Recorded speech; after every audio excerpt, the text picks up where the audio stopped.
Boker Tov les amis, shalom à tous et à toutes, Bezrat Hashem.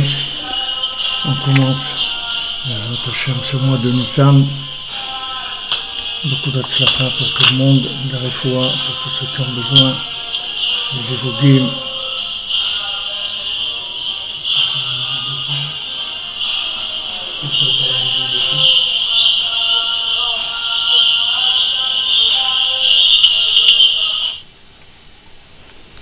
C'était le haut-parleur.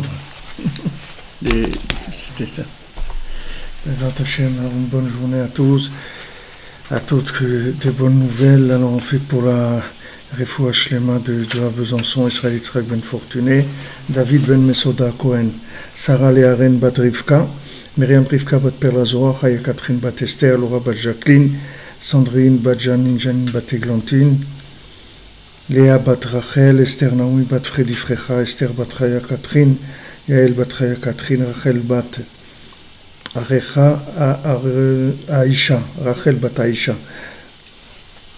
Pour Nechama Mireille, bat Bachla, Rachel Chaya Colette, Rouven ben Perla. Alors pour le Zivug, Bezrat Hashem, Zivug Agun, pour Lionel Moshe ben Perla Zora, Myriam Rivka bat Perla Zora, Sylvie bat Esther, Benjamin ben Nicole Ahuva. Yitzhak pour la tzlacha de Yitzhak ben Zora, Charles Bakouche, Refoua de Sherel bat Rachel, Irène bat Rachel, Léa bat Léa, Sami Amram ben Corinne, et Rebecca bat Esther, Rachel, Eliezer Shimon Chai ben Batsheva, Rebecca bat Yvette, Lisa, Myriam Chana Moshe ben Sarah Mesauda, Eshder bat Fatma, Anna bat Aziza Selam, Stéphane Aaron ben Rivka, Yaakov ben Chassiba, David ben Néa, Atinoket de Céline bat Emaléa, Ben Yaou ben Yosef Kaifa, Sarah bat Avraham, Serge Pinchas Saadoun, Shimon ben Nina, bat Moshen. Pour l'élévation de l'âme de Jonathan Chaim Chamous ben Gabriel, de Tzion ben Gozala, Joarivet bat Belara, Céline Emaléa, Marie Myriam bat Simcha Mordechai, Yitzhak Loski, Mireille Myriam bat Luz Aziza, Yehuda ben Sarah Boudaram, pour la tzlacha de Laurent Abraham ben Perla Zora, Galit Dina bat Berla Zora, Johanna Rivka, Sultana bat Myriam, Refoua Shlema, aussi Kol HaYeshuot pour Shalom ben Shilbia, Kochava bat Evlim, Ava Esther Myriam bat Kochava. Dis-moi le fort, j'entends. Ah, Nesimouna, Tfila bat Esther, El Malin, Refoua Shlema, Bezrat Hashem. Voilà les amis, alors on commence notre cours. Alors hier on était dans notre Torah toujours 54 et on a parlé du principe du nigun, c'est-à-dire du chant qui va rendre joyeux et que cette joie elle va nous sortir de l'imagination négative, d'accord? La joie, elle va nous permettre de libérer le cœur des fantasmes, c'est-à-dire de tout ce qu'il peut y avoir de négatif, et ça va nous permettre de voir, en fait, de voir la vérité, c'est-à-dire d'avoir la névoie, c'est-à-dire la prophétie. Donc, comme Rabbeinu nous a dit que les prophètes, ils devaient être joyeux pour pouvoir prophétiser, parce qu'il n'y a pas de prophétie dans la tristesse. C'est impossible de prophétiser dans la tristesse. Donc à notre niveau, la prophétie, ça veut dire tout simplement voir la vérité, savoir ce qu'on a à faire dans notre vie, ne pas nous tromper, ne pas faire de mauvais choix. Et comme on vit maintenant aujourd'hui dans la 50e porte de la Touma, c'est-à-dire de l'impureté ou de la pureté, tout dépend où on est connecté, mais en tout cas comme on fonctionne par connexion et par imagination, puisque Rabbi Nachman a dit que maintenant la façon de vivre, ça fonctionnerait que par l'imagination, c'est-à-dire que par des raisonnements comparatifs, des choses par comparaison. Et si maintenant on fonctionne par comparaison, donc il faut faire de bonnes comparaisons. Yitzhak ben Rachel, qui est des grandissimes, Bezrat Hashem. Et maintenant, David Ben Marlène, Dov David Ben Marlène, Natzlacha Gdola Bezrat Hashem. Donc maintenant, puisqu'on va fonctionner la 50e porte, il n'y a pas de raisonnement. S'il y avait des raisonnements, on pourrait se baser sur des raisonnements qui sont valables, c'est-à-dire apprendre à raisonner, et avec ce raisonnement, arriver aux solutions dont on a besoin, trouver par le raisonnement ce qu'on doit faire. Mais dans la 50e porte de la Bina, là où on est aujourd'hui, il n'y a pas de raisonnement. C'est-à-dire la seule chose qui marche, c'est la comparaison, c'est tout. La comparaison, dans la Gdusha, ça donne la Emouna, la foi dans Hachem, puisque le principe de la foi, c'est la comparaison, puisque quand on a la foi, c'est-à-dire on agit par confiance. La confiance, c'est une comparaison. C'est-à-dire on se compare à cette situation, on compare cette chose-là à notre réussite, à notre chemin, c'est que par comparaison. C'est-à-dire il n'y a pas une vérification de l'esprit dans les éléments. Les éléments, ils ne peuvent pas vérifier la véracité des choses. C'est uniquement la comparaison. Donc il ne faut pas se tromper dans les comparaisons. Parce que si on se trompe dans la comparaison, on est perdu. Donc puisqu'il n'y a pas de raisonnement, comment on va faire pour comparer comme il faut? Alors Rabbi Nachman nous dit, il faut être déjà besimcha, c'est-à-dire être joyeux. Parce que si tu es triste, tu vas faire des comparaisons qui ne sont pas valables. Puisque quand tu es triste, tu vas être connecté à un souffle négatif qui va te faire des comparaisons qui sont fausses et des choix négatifs.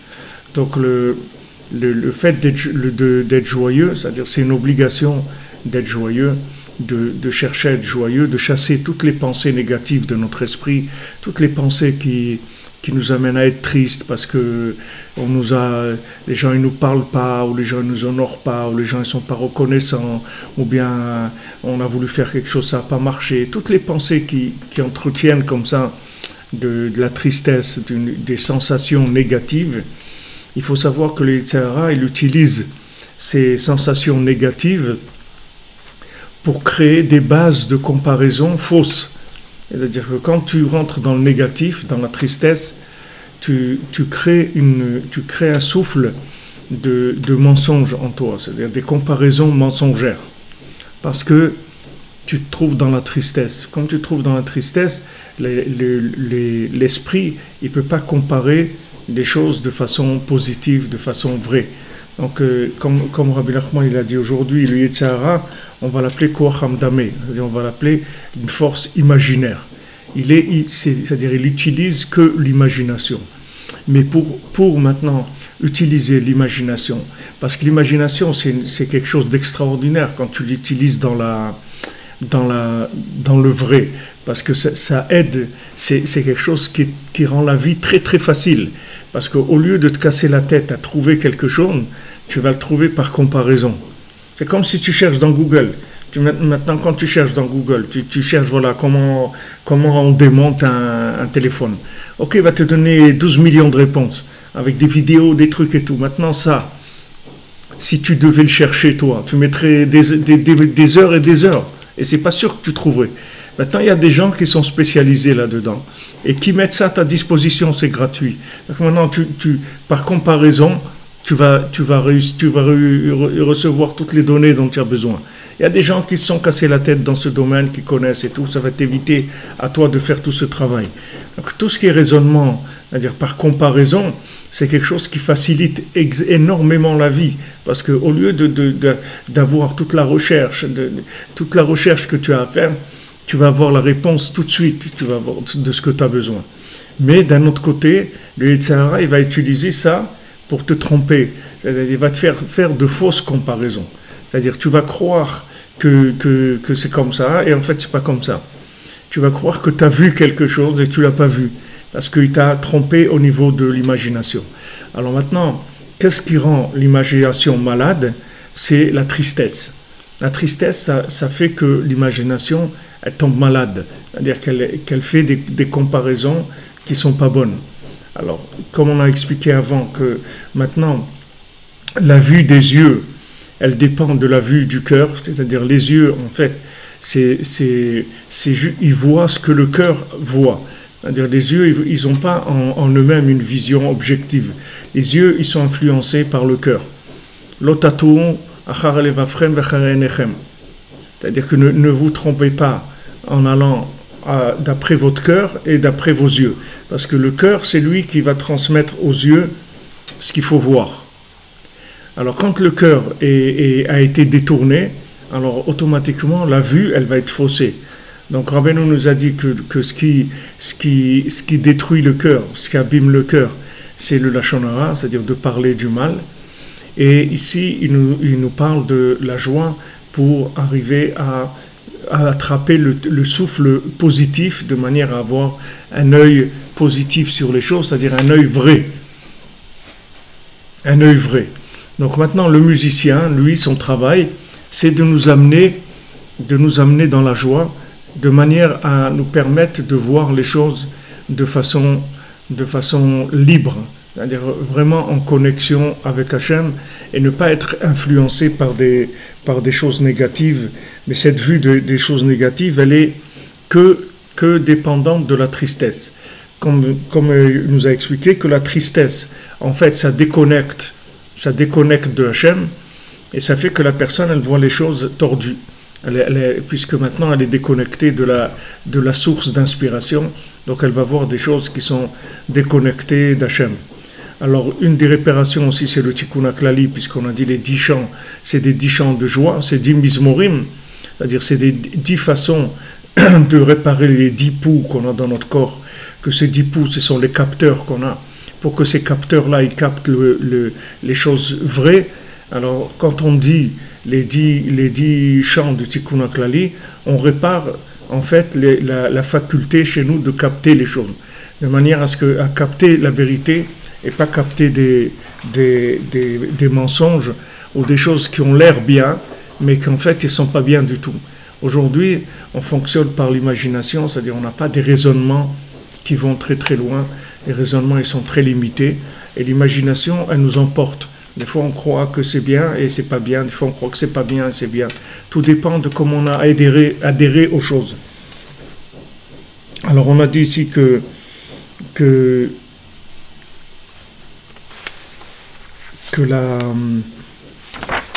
musicien, lui, il nous emmène vers la joie.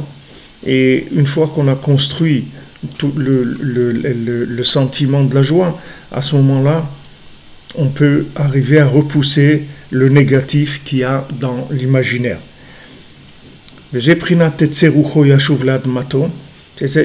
Quand il est écrit Tetzerucho, il va sortir son souffle, il va retourner à sa terre. Ça c'est dit pour quelqu'un qui est décédé. Tetzerucho yashuv l'admato. C'est-à-dire quand son souffle va sortir, alors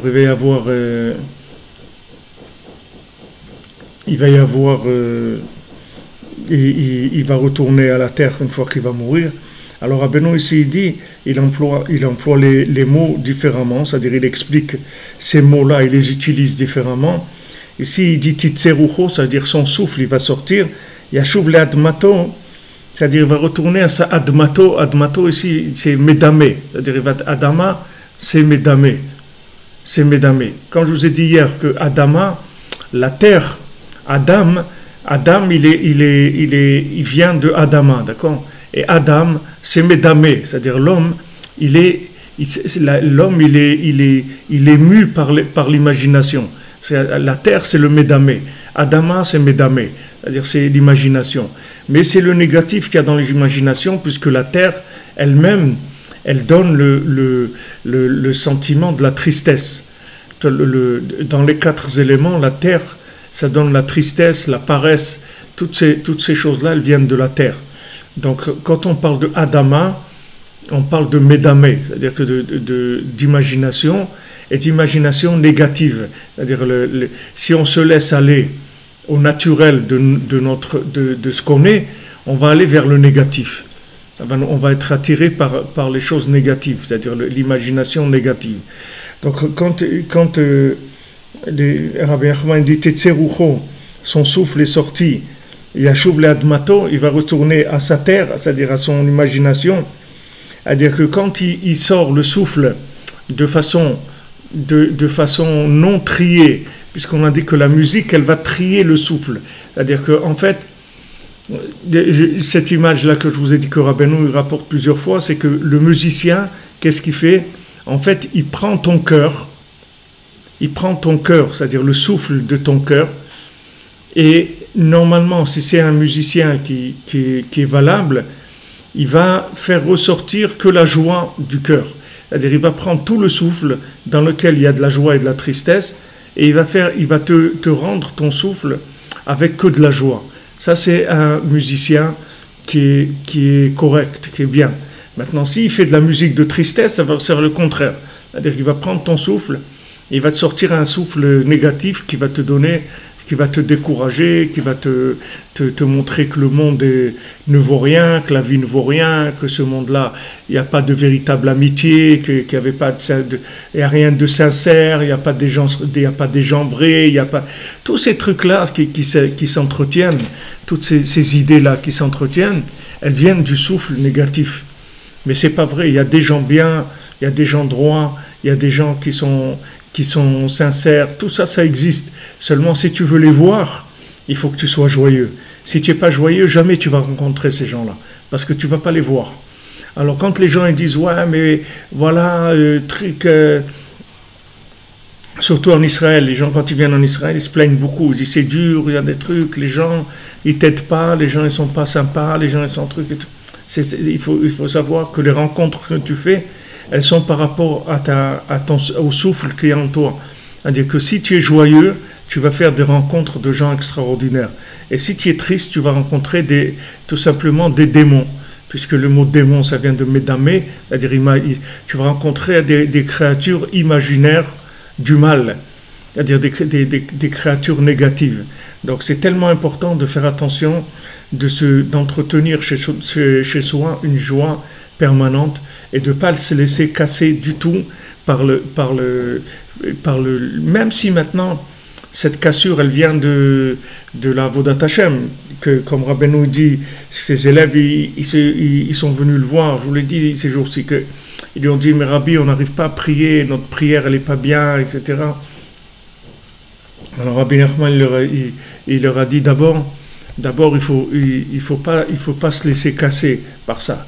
Si tu peux pas faire toute la prière comme il faut, alors tu fais une partie, tu essaies de te concentrer sur une partie de la prière, sur Baruch She'amar, ou sur Odou, sur Ashrei, quelque chose qui te plaît dans la prière, tu peux te concentrer sur cette partie-là de la prière. Alors, le principal, il leur a pas donné de conseil d'abord, il a dit d'abord de ne pas se laisser casser. Ça, c'est la première chose. Parce que quand tu te laisses casser, tu vas te brancher sur des énergies négatives. Tout de suite, dès que tu es cassé, tu vois les choses différemment. Et c'est ça qui empêche les gens de réussir dans leur vie. Pourquoi tu crois que la télévision, tout ça, ils sont toujours en train d'envoyer des informations négatives? Il y a beaucoup d'informations positives dans le monde. Il y a beaucoup de gens qui ont guéri, des gens qui ont réussi leur vie, des gens qui ont pu avoir des enfants après beaucoup d'années de mariage, des gens qui ont réussi à se marier, à gagner leur vie, à sortir beaucoup de choses qui sont positives. Mais les télés, les radios ne vont pas te parler du positif, ils vont te parler que du négatif. Tous les films qu'ils font, c'est ou de la violence, ou du vol, ou du crime, des choses, que des choses. Pourquoi? Parce que avec l'image, quand il te donne des images négatives, ces images négatives, elles t'empêchent de voir après la réussite dans la vie. Elles t'empêchent de voir la réalité de la réussite. Tu vas voir la réalité de l'échec, mais pas la réalité de la réussite. Et en fait, tu ne vas pas arriver à trouver les gens qu'il faut, tu ne vas pas trouver les situations qu'il faut. Tout ça, tu ne vas pas arriver à les découvrir. Elles sont là à côté de toi, mais tu ne peux pas les voir. Tu ne peux pas les voir, et même si tu les vois, elles ne vont pas avoir d'importance à tes yeux. Pourquoi? Parce que ta vue, elle est faussée par la tristesse qu'on t'a mis dans ton cœur. Et ce que je vous ai dit l'autre jour, vous voyez, j'ai remarqué qu'ils mettent les trucs des chiens tous les jours. Ils mettent des informations sur les chiens. Tous les jours, dans tous les jours. Voilà un chien, ce qu'il a fait, voilà ça, le chien mignon, les trucs. Ils essayent de coller les gens sur l'image des chiens. Et Minashamaim, Mina Shamaim, j'ai vu dans le Sefer du Chafetz Chaim, il dit que des gens qui font du Lachon Hara, c'est possible qu'ils soient réincarnés dans des chiens. C'est possible qu'ils soient réincarnés dans des chiens. Parce qu'il explique comment le nian du chien, comment le chien il aboie, il fait semblant c'est-à-dire comment il utilise cette façon d'impressionner les gens et tout. Et j'ai vu comment c'est lié, c'est-à-dire ce qu'on a dit que le Lachon Hara, ça tue le cœur. Alors c'est possible. Il amène là-bas un verset des Teilim, j'ai oublié, qui montre que celui qui fait du Lachon Hara, il peut être réincarné Hachem Ishmor dans un chien. Donc tout ça, toutes ces images-là qu'on essaye de montrer aux gens, les animaux gentils, les petits animaux sympathiques, les trucs et tout, c'est pour essayer de créer des rapprochements entre l'homme et les animaux. C'est pas que les animaux ils sont pas bien, les animaux ils sont très bien, mais c'est des animaux, c'est pas des êtres humains. On n'a pas avec un animal un lien qu'on a avec un être humain. Un être humain, n'importe lequel, il est beaucoup mieux qu'un animal. Même si maintenant il est pas bien, il fait des bêtises et tout, mais le potentiel qu'il a de réussir, c'est beaucoup plus grand qu'un animal. Alors que les gens ils te disent non, mais tu vois un animal au moins sympa, il est fidèle, il est truc, etc. Mais tout ça c'est des comparaisons qui sont fausses, parce que même un individu dans n'importe quel état qu'il est, il est beaucoup mieux qu'un animal dans sa façon dans son potentiel, même s'il n'a pas réussi. Alors ce monde de l'image, ce monde de soi-disant des médias, de l'information, et le mot média aussi, il y a deux mots dedans, le mot dimion, dans le mot média. Média aussi c'est dimion, il y a le mot dimion. C'est-à-dire dans le mot média, ils essayent de te créer une imagination. Tu vois qu'ils vont manipuler tes sensations, par exemple, quand ils vont te faire des informations sur Daesh, ou ils vont faire des importations sur le Brexit, ou des informations sur Israël, ils vont manipuler ton ressenti. Ils vont manipuler. C'est-à-dire les médias, quand elles décident d'aller dans un sens ou dans un autre, elles vont manipuler la sensation des gens. Mais en fait, tout ce qui est caché derrière toute cette manipulation-là, c'est d'empêcher les gens d'être libres dans leur façon de penser et de vivre, d'être libres, d'imaginer qu'ils peuvent être libres. Donc, avec ça, ils amènent les gens à l'esclavage de la consommation dans n'importe quel domaine où ils ont besoin de leur argent ou de leur travail ou de n'importe quoi. Ils vont les amener là avec tout ce système-là. Donc pour lutter contre ce système-là, il faut faire attention.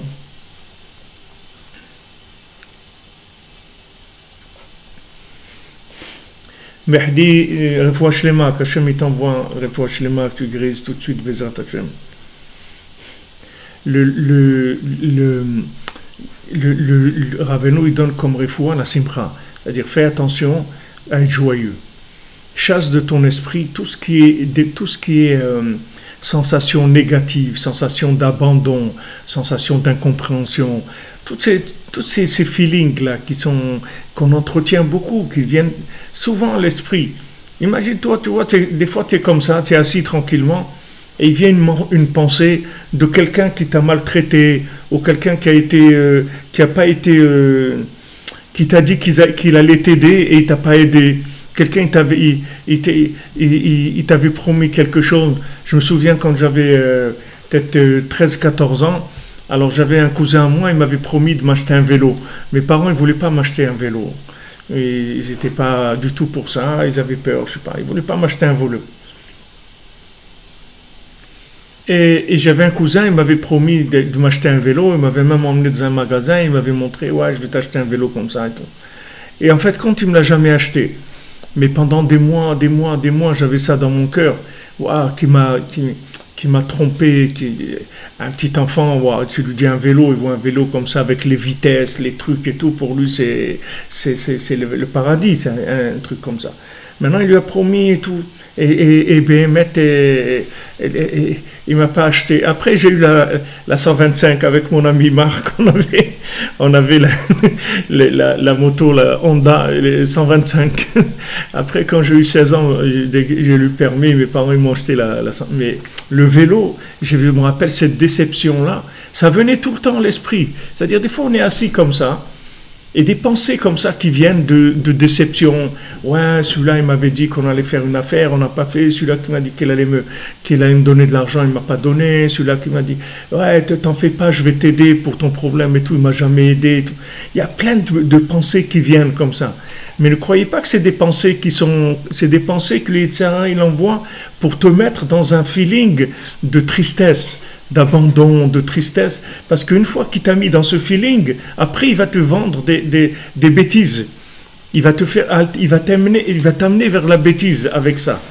Mais tu verras, quand tu vas être assis comme ça, il ne va pas t'envoyer des pensées positives, que tu vas voir, ouais, c'est vrai, une fois, j'ai eu un bon copain, il m'a aidé et tout. Tu vas voir que ces pensées-là, jamais elles viennent toutes seules. Il faut que tu travailles pour avoir ces pensées-là. Mais les autres, elles viennent toutes seules. Ouais, ma belle-mère, elle avait dit une fois qu'elle allait nous payer des vacances ou qu'elle allait venir nous aider justement dans ces Pessah. Alors des fois, il y a des gens qui te promettent, ils te disent, bon, t'en fais pas, pour Pessah, je viendrai t'aider pour le ménage et tout. Et ils viennent pas. Et toi, tu as l'angoisse comme ça, tu te rends compte. Il m'a dit qu'il allait venir m'aider. Si c'était venu m'aider, comment ça aurait été facile. Mais c'est pas il t'amène pas ça pour que tu trouves une solution.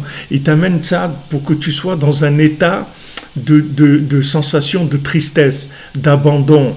Parce que la tristesse, dans la tristesse, il y a une sensation d'abandon. Parce que la tristesse, elle débranche de la foi en Dieu. Donc, tu as tout de suite la sensation d'être abandonné.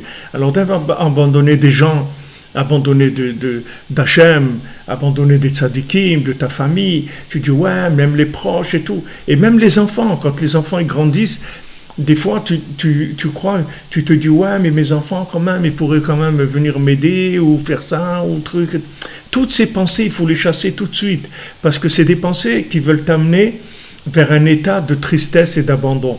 Et une fois que tu vas être dans cet état de tristesse, tu vas voir tout tordu. Tout ce que tu vas voir, c'est tordu. Au lieu maintenant que tu fasses des bons choix, tu vas faire des choix qui sont négatifs, qui sont faux.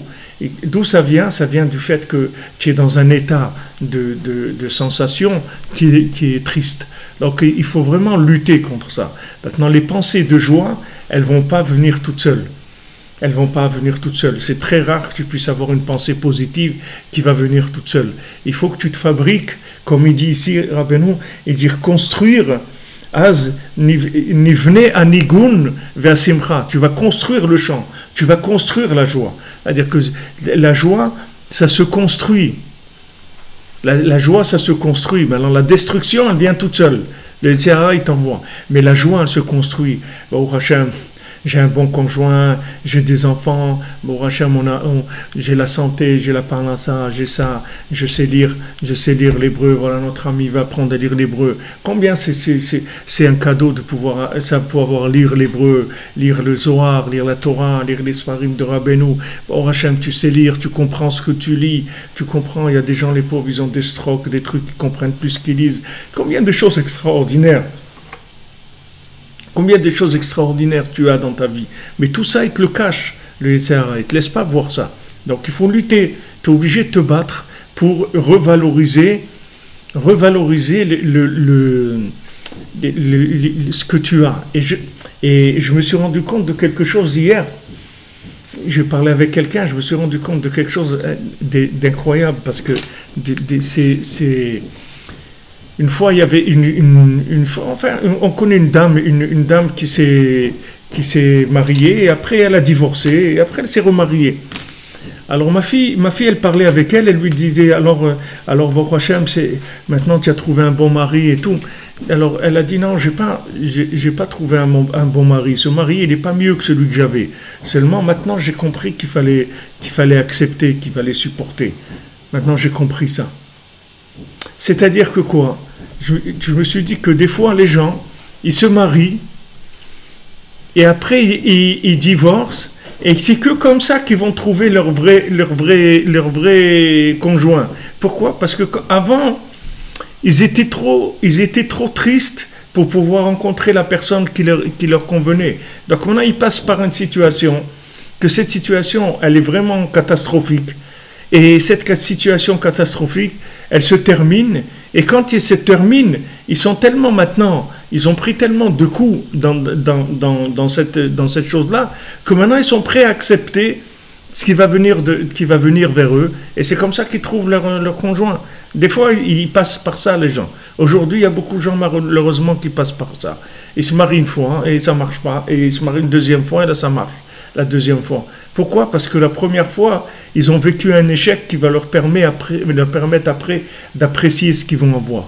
Comme Rabbi Nathan dit quand on fait la bénédiction de Hoda'a, quand on fait la bracha de la Hoda'a, qu'on remercie Hachem parce qu'on a voyagé, ou parce si quelqu'un est sorti de prison, quelqu'un il était malade, il a guéri, quelqu'un il est passé par le désert,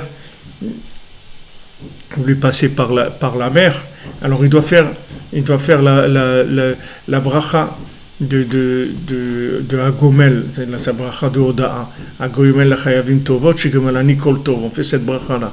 Rabbi Nathan dit pourquoi il fait cette bénédiction-là.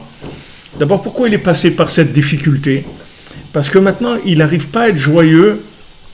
Alors, qu'est-ce qu'il fait Hachem? Il le fait passer par une difficulté, comme ça, quand il sort de la difficulté, il est joyeux.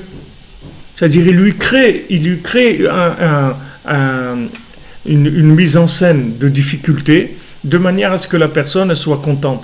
Des fois, on n'est pas content, mais d'un coup, on voit qu'on a perdu notre carte bleue, par exemple, ou nos clés, ou un truc. Alors on dit, oh là là, comment je vais faire maintenant? Je devais aller là, un truc. Et on commence à se faire du souci et tout. Ah, c'est sûr que je les ai oubliés, j'étais là-bas, elles ont dû tomber, tu te fais un film dans ta tête, ok? Et après, tu les trouves. Et maintenant, quand tu les trouves, tu es content. Tu es content. Maintenant, on a dû te créer une situation comme ça, juste pour que tu sois content. Et Rabbi Nathan, il dit, si tu étais content, tu n'aurais pas besoin de passer par ces situations-là. Parce que cette situation, c'est une simulation qu'Hachem il te fait pour que tu sois content. Regarde qu'est-ce qu'Hachem il faut qu'il te fasse pour que tu sois content. Il est obligé de te mettre dans une situation où tu souffres, et quand il va te sortir de la souffrance, tu vas dire merci. Waouh, bah Hachem, c'est content, c'est nifla et tout. Des fois on est malade, on se sent pas bien et tout. Et après quand on n'est plus malade, on est joyeux. Ah merci mon Dieu, maintenant je peux manger, je peux sortir, je peux c'est super et tout. Avant je pouvais pas. Mais pourquoi il t'a créé ça? C'est rien que parce que tu n'es pas content, c'est tout. Tu n'as pas de joie. Alors il te crée une simulation pour que tu te donnes de la joie. Tellement c'est important la joie. Tellement c'est important qu'Hachem il te fait passer par des choses pour après pouvoir te rendre joyeux. Donc Rabbeinu met en garde. Rabbeinu il met en garde, il dit fais attention, la tristesse, elle va t'amener vers l'erreur. Tu vas te tromper. Quand tu vas être triste, tu vas faire des mauvais choix. Donc sois joyeux. Maintenant la joie, je vous ai dit, c'est pas quelque chose de naturel chez l'homme. L'homme naturellement il est triste. C'est sa nature. Si on veut être joyeux, il faut faire des efforts. Il faut écouter de la musique, danser, penser à des choses positives, à tous les miracles que Hachem il nous a fait dans notre vie. Combien de choses il nous a sauvés, combien de cadeaux il nous a fait, combien de choses on a réussi. Baruch Hachem, combien de choses extraordinaires on a réussi. Il faut s'attacher que à ça, tout le temps. Tout le temps. Il faut faire attention parce que le Yetzer Hara, il va t'envoyer des choses négatives sans arrêt pour te mettre dans une sensation comme ça de malaise, de tristesse, d'abandon et tout, pour qu'après il te fait faire des mauvais choix. C'est une façon de te manipuler parce que tu as deux possibilités. Toi, tu as le choix qui vient de la prophétie du positif, soit c'est le choix qui vient des démons. Des démons qui te créent des choses imaginaires. Des choses imaginaires. Rabbi nous rapporte dans Sipurei Maasiyot, dans le conte c'est le conte de l'infirme, je crois. C'est dans le conte de l'infirme qu'il y avait un chacham qui avait des enfants et qui leur a dit de pas. Hein? Alors, il dit là-bas que le père, il avait il avait un livre où il avait écrit toutes les familles des démons là-bas. Et le roi des démons lui avait donné au père, comme c'était un grand sage, et qu'il avait dominé les démons.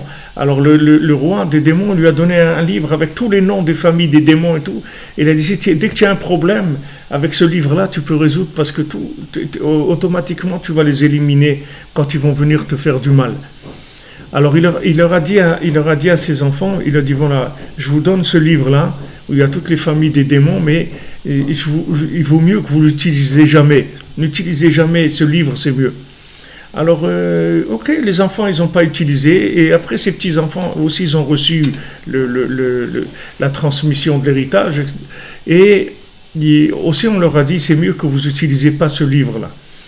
Alors, un jour, il y a un des petits-enfants, il avait besoin de marier ses filles, il avait besoin d'argent pour marier ses filles. Alors, il s'est dit, ouais, avec ce livre des démons et tout, je vais m'arranger qu'il m'aide et que je puisse avoir de l'argent, etc., pour marier mes filles. Il pensait comme ça, il s'est dit, bon, je vais utiliser le livre une fois, c'est tout, pour avoir de l'argent, pour pouvoir marier mes filles. Mais quand même, il était un petit peu, il n'était pas très bien. Alors il s'est dit, je vais aller prier quand même sur la tombe de mon grand-père. Il a été prié sur la tombe de son grand-père pour lui demander, regarde, papy et tout, je veux utiliser le livre et tout, mais je sais que toi tu as dit qu'on n'utilise pas et si on peut ne pas l'utiliser, mais maintenant je me trouve dans une situation difficile, alors j'ai envie de l'utiliser. Alors son grand-père, il est venu en rêve. Il est venu en rêve, il lui a dit, regarde, n'utilise pas le livre. Sache que maintenant ces pensées que tu as dans ton cœur, c'est les démons qui te mettent ces pensées dans ton cœur, d'utiliser le livre. Parce qu'après, ils veulent t'amener vers des choses négatives. Alors n'utilise pas le livre. Donc il n'a pas utilisé. Des fois, nous, on pense des choses et on croit que c'est nous qui pensons ça. Mais ce n'est pas nous qui pensons ça. C'est des démons qui nous font penser des choses. C'est des énergies négatives. Ce n'est pas nous. Donc maintenant, comment tu vas te débarrasser de ça? Il n'y a pas de façon de s'en débarrasser que d'être joyeux, c'est tout. Si tu es joyeux, ils ne peuvent pas s'approcher. Là où il y a de la joie, ils ne s'approchent pas. Eux, ils sont connectés qu'aux gens qui sont dans la tristesse, c'est tout. Quand les gens ils sont tristes, ils arrivent.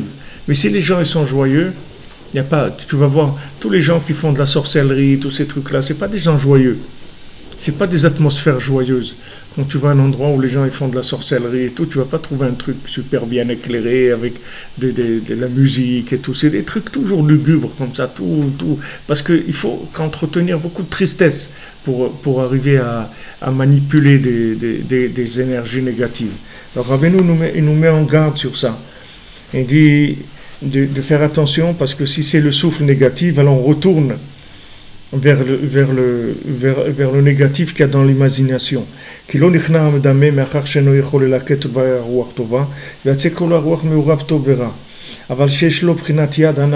Alors quand le musicien il a la main qui sait faire le trick dans les notes de musique, que en fait cette musique-là, ce chant, il va faire un tri entre le souffle positif et le souffle négatif. À ce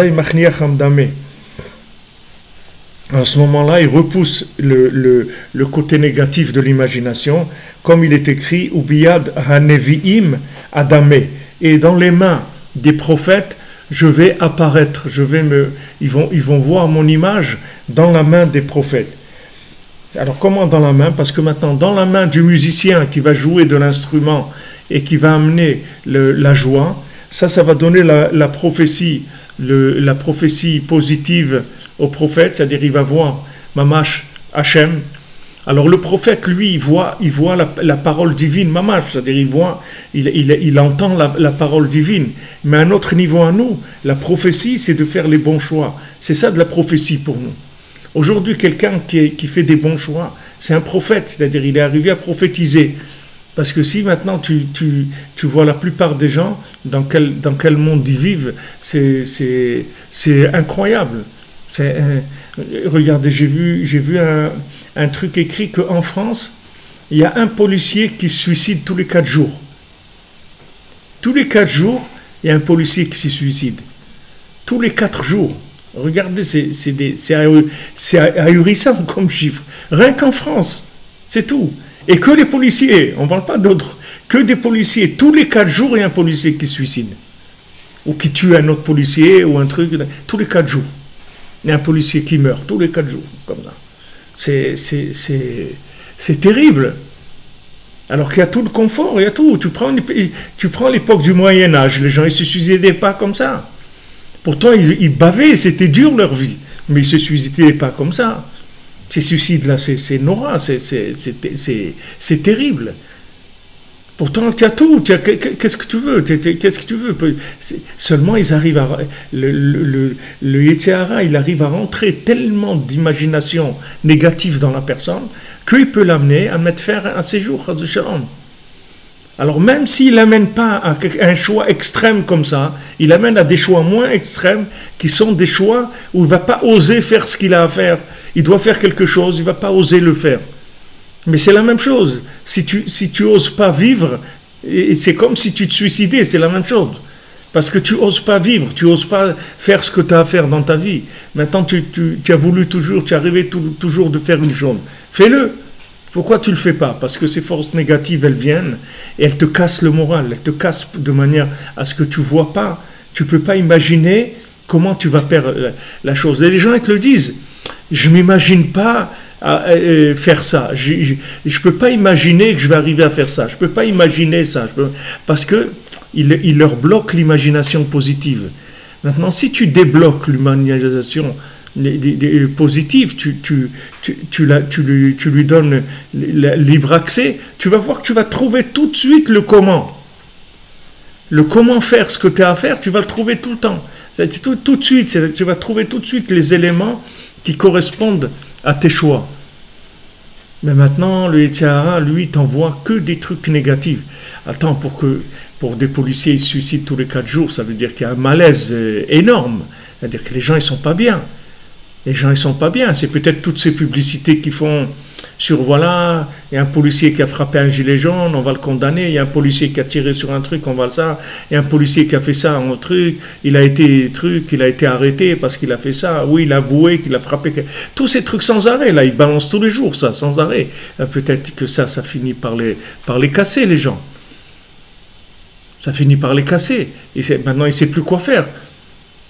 Il dit, si je frappe pas quelqu'un, je suis pas un policier. Si je frappe quelqu'un, je suis pas un policier. Je suis un mauvais policier. Si je fais pas de l'ordre, je suis un mauvais policier. Si je fais de l'ordre, je suis un mauvais policier. Alors il amène à un truc où il peut plus vivre, le bonhomme. Il n'arrive plus à vivre. Alors ça, il le fait avec chacun d'entre nous. C'est-à-dire, il nous amène à des situations de tellement de contradictions qu'il fait qu'on va pas faire ce qu'on avait à faire. On va se contenter d'un truc médiocre parce qu'on ne peut pas oser faire ce qu'on a à faire. Parce que pour oser, il faut imaginer bien. Il faut imaginer les choses positivement. Et à ce moment-là, tu vas pouvoir faire ce que tu as à faire. Mais tout dépend que de l'imagination, c'est tout. Parce qu'il n'y a pas de réalité aujourd'hui. Toute réalité, elle est virtuelle. Donc ne croyez pas que vous allez trouver un jour, en réfléchissant, une réalité. La réalité, elle est virtuelle. Donc tout dépend de vers quel souffle vous tendez, c'est-à-dire quel souffle vous avez en vous. Et ce souffle-là, il va vous amener au choix.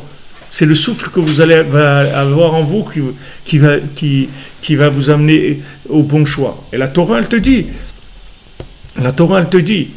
quand la Torah, elle cite toutes les malédictions, après elle dit, toutes ces malédictions, tachat lo avadta et Hashem Elokecha besimcha ou betov levav mirov kol. Toutes ces malédictions, sache qu'elles viennent parce que tu n'as pas servi Hashem dans la joie et de bon cœur avec tout le bien que tu avais. Comment avec tout le bien que tu as, tu peux encore être triste? Tu as des gens qui sont riches, ils sont bien, ils ont plein de choses, ils sont tristes. Ils sont tristes parce qu'ils n'arrivent pas à valoriser ce qu'ils ont. Ce qu'ils ont, ça n'a aucune valeur à leurs yeux. C'est-à-dire, dans leur imagination, ça n'a pas de valeur. Ils sont tellement blasés qu'il n'y a rien qui leur donne de la joie. Il y a rien. La joie, ça se construit. Il faut savoir que c'est une guerre. La guerre contre la tristesse, c'est une guerre mamache. C'est pas quelque chose c'est pas Si ça vient, ça vient, ça vient pas, ça vient pas. Ta mitzvah gdola liot besimchat tamid, il y a une grande mitzvah d'être toujours joyeux pour te libérer de ces folies-là. Parce que sinon, sache que tu te fais attaquer par ces démons, et ces démons, ils te montrent des choses négatives. Et ces choses négatives, elles vont t'empêcher de faire les choix que tu devais faire. Combien de gens ils se rapprochent de la Torah à l'âge de 40 ans, 50 ans, 60 ans, 70 ans?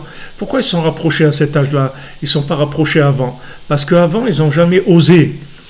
C'est pas qu'ils n'avaient pas ça en eux. Tout le monde a ça en lui. Tout le monde a en lui la recherche d'Hachem. N'importe quel être humain. C'est sa nature, c'est de rapprocher d'Hachem. La nature de l'homme, c'est de chercher l'infini. C'est sa nature. Il a tendance à l'infini.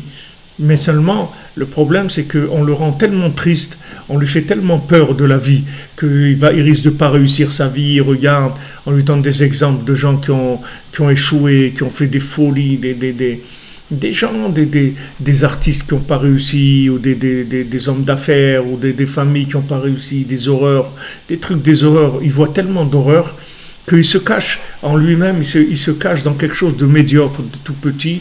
Il préfère quelque chose de médiocre, de petit, qui marche, plutôt qu'oser être lui-même, plutôt oser construire sa vie. Alors Rabbi Nachman, il te dit, regarde, sois joyeux et tu vas réussir. Sois joyeux, c'est tout. Sois joyeux, tu vas réussir.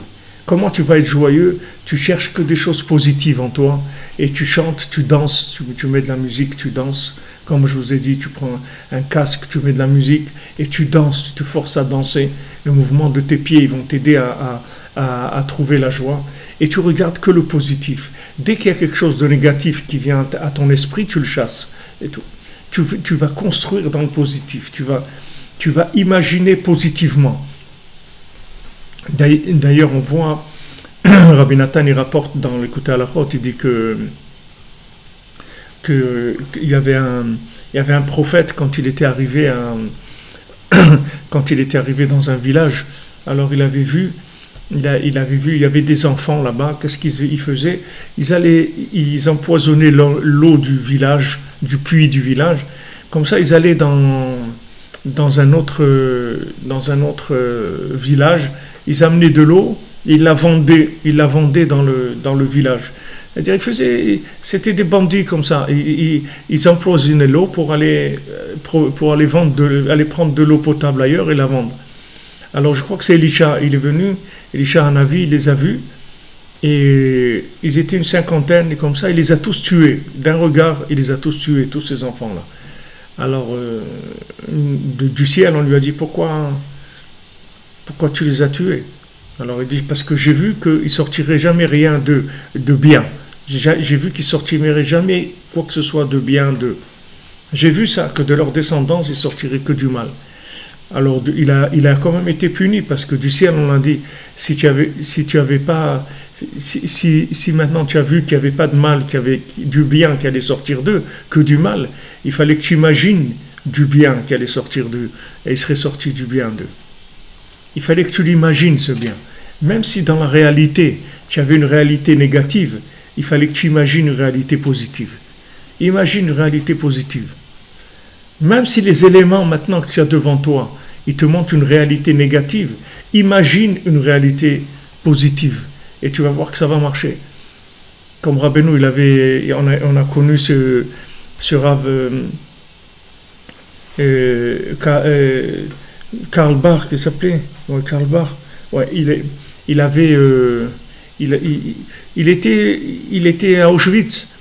Et quand il était à Auschwitz, ils ont appris qu'est-ce qu'il faisait avec les cadavres et tout, qui broyaient les os. Donc, la nuit, quand il se levait pour faire des doutes et tout, il priait, il demandait à Hachem qu'il ait le mérite d'être enterré normalement, qu'il ne fasse pas, il détruise pas ses ossements, etc. Gelbach, il s'appelait. Pas Karl Barth, Gelbach. Et il est décédé il y a peut-être 20 ans qu'il est décédé. Alors un soir, il a rêvé, c'était un descendant de Rabbeinu, c'était de la famille de Rabbi Nachman. Un soir, il a rêvé de Rabbi Nachman, il a dit, mais c'est ça que je vous ai appris, le chizouk et tout, tu pries pour être enterré comme un juif, mais prie pour sortir d'Auschwitz, pour vivre, ne prie pas pour ça. Qu'est-ce que tu pries pour être enterré? Prie pour être libre. Tu vois, des fois, tu te trouves dans des situations qui sont tellement difficiles que tu te mets à prier pour que ça soit moins difficile. Mais prie pour sortir complètement de la chose. Pourquoi tu pries pour que ça soit moins difficile? Déjà, si tu prie, prie pour aller de l'avant. Pourquoi tu pries pour quelqu'un, il a un problème, il a des dettes. Alors il prie pour avoir moins de dettes, pour pas avoir de dettes. Mais prie pour être riche. Pourquoi tu pries pour pas avoir de dettes? Prie pour plus. Pourquoi tu pries pour ça? Tu pries pour ça parce qu'ils t'ont atrophié le cerveau avec l'imagination négative. Ils t'ont rendu tellement triste que le bonhomme, il place la barre juste au-dessus de là où il se trouve maintenant. Alors qu'il peut arriver à des choses extraordinaires. Et ça a été comme ça. C'est-à-dire, il a prié pour ça. Et il a eu des miracles. Il est sorti d'Auschwitz, il s'est marié, il a eu des enfants et des petits-enfants. Et voilà, il a vécu à Yerushalayim. Mais pourquoi tu vises des choses comme ça? Pourquoi tu vises d'être enterré, de ne pas être brûlé, d'être enterré? Mais il ne vit pas pour être enterré, il vit pour sortir, pour être libre. Pourquoi tu pries pour ça? Parce que le Yetzer Hara, il fait tellement tomber la personne dans la tristesse qu'elle imagine que des choses qui sont pas vraies. En fait, cette personne-là, on attendait juste sa prière pour lui donner la délivrance, qu'il sorte. Il devait prier et ça y est, il devait sortir. Et il n'a pas imaginé. C'est arrivé aussi chez Rabbi Nathan une fois, il y avait une dame, elle avait reçu une bénédiction qu'elle allait avoir un enfant, mais que cet enfant, il n'allait pas vivre longtemps. Il allait vivre qu'1 an ou quelque chose comme ça. Ok, elle a été d'accord, elle a eu cet enfant. Alors, au bout d'un an, elle a été priée pour que Hachem, il lui laisse cet enfant encore jusqu'à ce qu'elle finisse complètement de l'allaiter. Je ne sais pas si c'était l'âge de 3 ans, jusqu'à l'âge de 3 ans. Elle a prié, elle a obtenu. Il y a eu un miracle, elle a obtenu. Alors, quand ils ont dit ça, je ne sais pas si c'était Rabbeinu ou Rabbi Nathan, il dit ce moment-là, les portes du ciel, elles étaient ouvertes. Si elle avait prié pour qu'ils vivent carrément, qu'ils grandissent, qu'ils se marient et tout, ça aurait marché. Ça aurait marché. Mais le Yetzer Hara, il l'a placé dans une telle tristesse, dans une situation tellement désespérée, tellement comment on dit, dépressive, qu'elle a juste demandé que ça soit un petit peu mieux que ce que c'est tout. Mais ne demande pas un petit peu mieux que ce que c'est, demande que ça se libère complètement. C'est ça qui fait le Yetzer Hara. C'est-à-dire, il t'amène dans une situation qui est difficile, et en fait, la seule chose que tu cherches, c'est que ce soit un petit peu moins difficile, c'est tout. Mais il ne cherche pas que ce soit moins difficile, il cherche à réussir.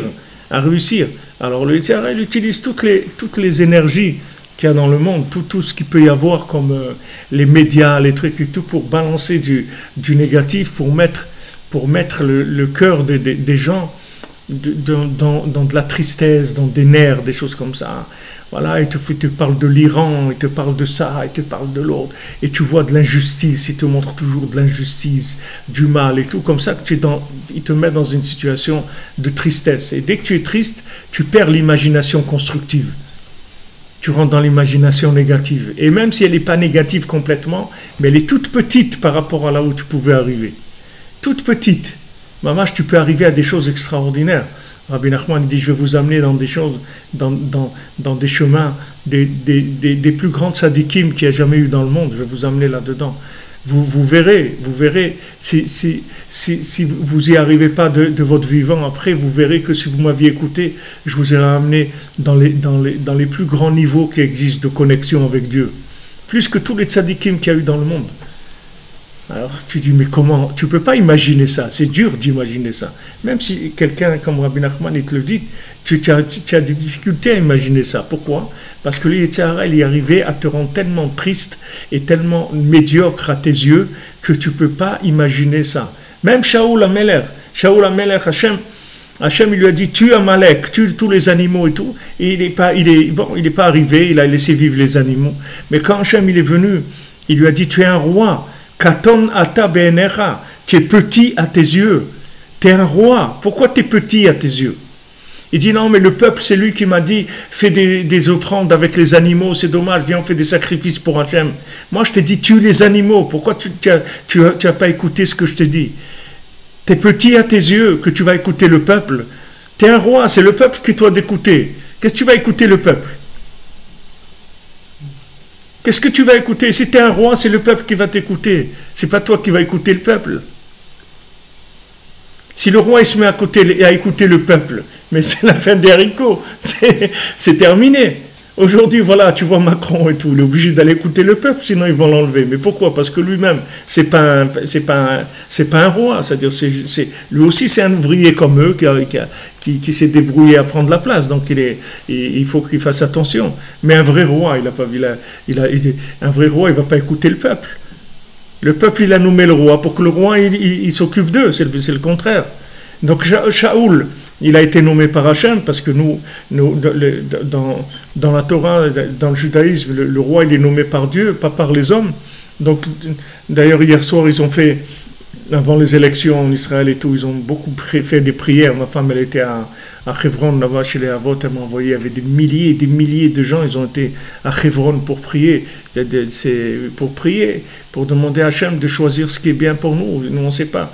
Celui-là, il raconte des histoires. L'autre, chacun, tous ils racontent des histoires. De toute façon, tu vas savoir. Et il te dit, ouais, je vais faire ça. L'autre dit, ouais, je vais faire ça. Ouais. Après, il ne faut rien du tout, de tout ça. Alors, tous ils racontent des salades. Au moins, tu choisis celui qui est bien, c'est tout. Tu ne sais pas celui qui est bien.